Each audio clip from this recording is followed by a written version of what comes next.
Hey, what's going on YouTube land? It's your boy TJ and welcome to my YouTube channel, Wrestling Nostalgia, where I give my reviews on the WWE shows and PLE events. And today we are going to be reviewing SmackDown June 28th, 2024. But before I get into my review, just go ahead and give that thumbs up a like. Helps push my video through the algorithm. And without further ado, let me go ahead and get into my review. So actually this didn't even last that long.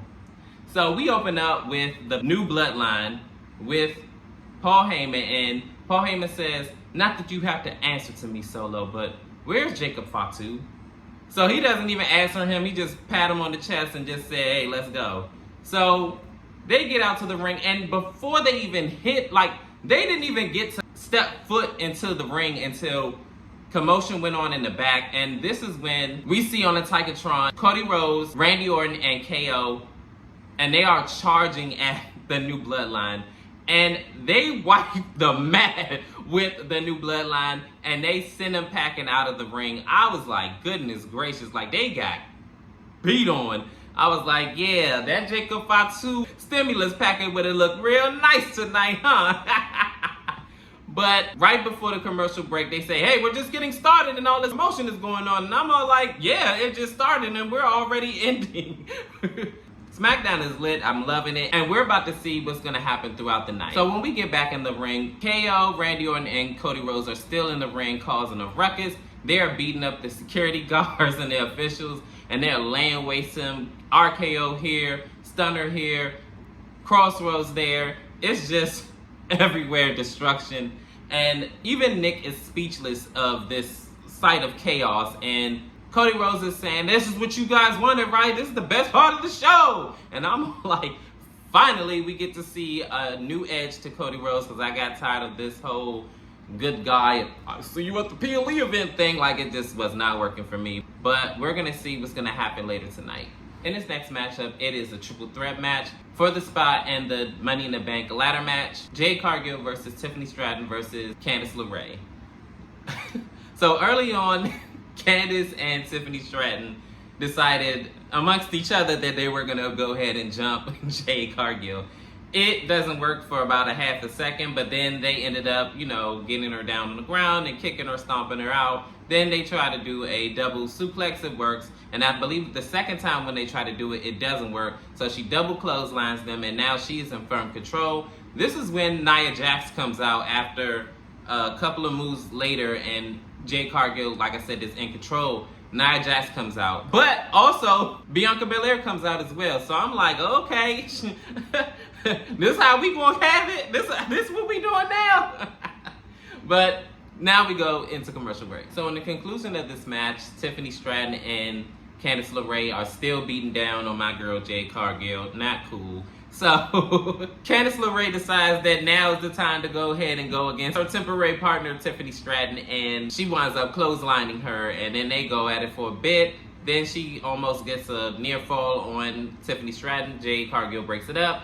Then towards the end of the match, this is when Nia Jax decides that she wants to go ahead and tumble her big on over to Jade Cargill, but Bianca Belair said, no, baby. Mind your business. Let this be amongst the three of them. Mind your business. So the referee is busy with Bianca, and then Jade is still on the outside of the ring, and all of a sudden, Indy Hartwell just go ahead and slams Jade into the ring post and runs out of there because Bianca is hot on her heels. So now it is down to Candice LeRae and Tiffany Stratton. Candice LeRae tries to roll up Tiffany Stratton for a quick win. It does not work. She ends up laying her out, and Tiffany Stratton hits the prettiest moonsault. 1, 2, 3. She qualifies for the Money in the Bank ladder match. Yep, you got that right. It is Tiffy time at Money in the Bank. So we're going to see how everything's going to pan out at Money in the Bank, and let's see if it's going to be Tiffy's time. In this next segment, it is Naomi, and she's talking to Bayley. They're complimenting each other, and it looks like it's all love. And Naomi says, look, I mean, if I win, then, it's a possibility I'm going to cash in on you. So, yeah, I'm just letting you know. And I thought I spoke on this, but I'm not sure. But I'm going to say it again.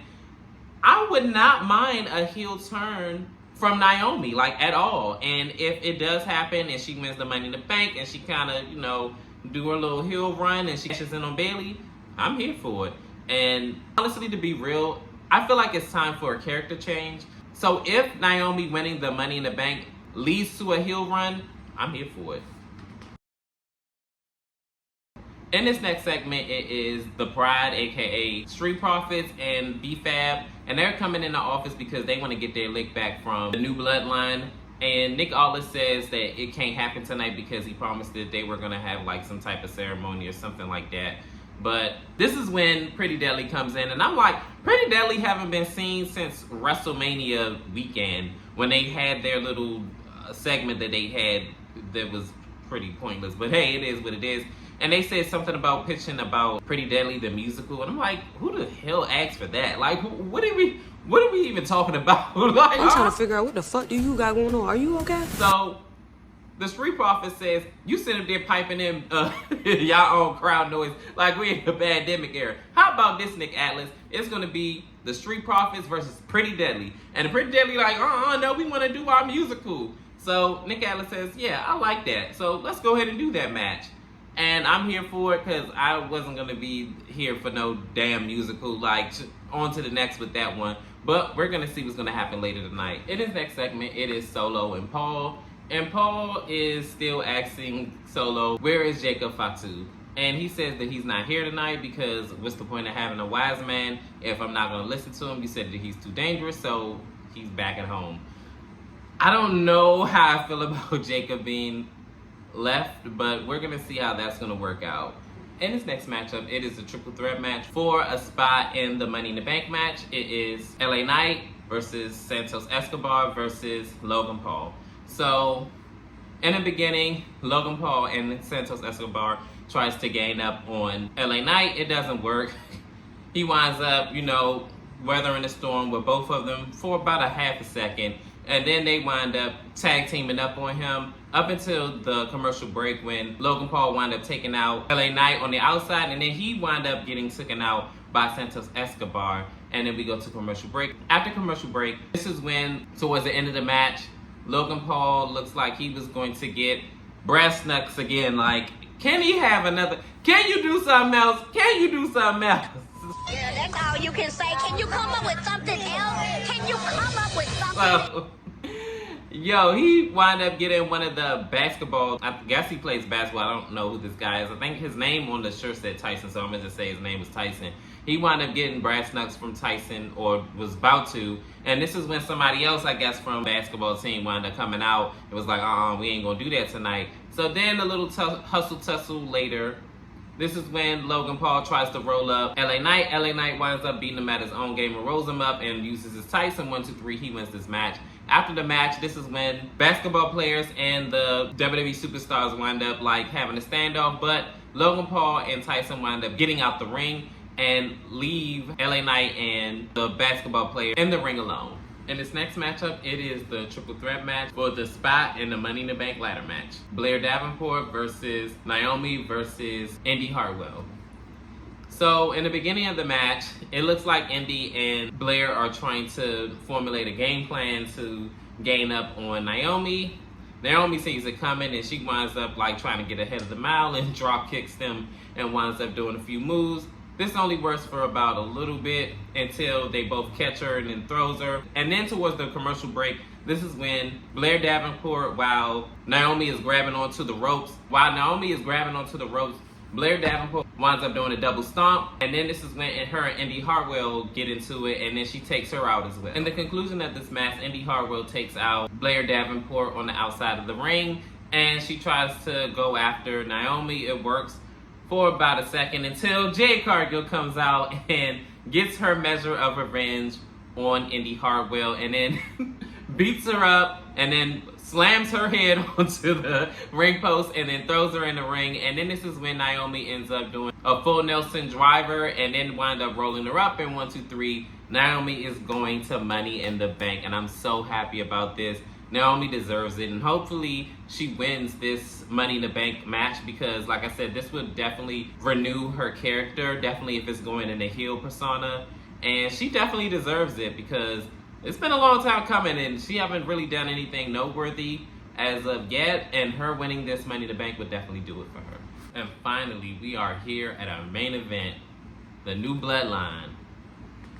Whew, I tell you one thing, it was hectic because when they came out there, I didn't even expect Jacob Fatu to be here, but he wound up coming out there with the bloodline and this crowning of the new head of the table, Tribal Chief Solo Sikoa. So one by one, he goes one by one of all the Samoans, and he says, acknowledge me as your Tribal Chief. They all acknowledge him. Then when they get to Paul Heyman is stuck. He's having flashbacks of Roman Reigns when he had to crown Roman as his Tribal Chief, and you know, he just loved acknowledging his Tribal Chief Roman Reigns. He having flashbacks, and he says, nobody missed Roman Reigns more than I do. So when he held the whistle face in his hand, he is all like reminiscent of all the good times with Roman. He just said, I acknowledge you not as my Tribal Chief. And I was like,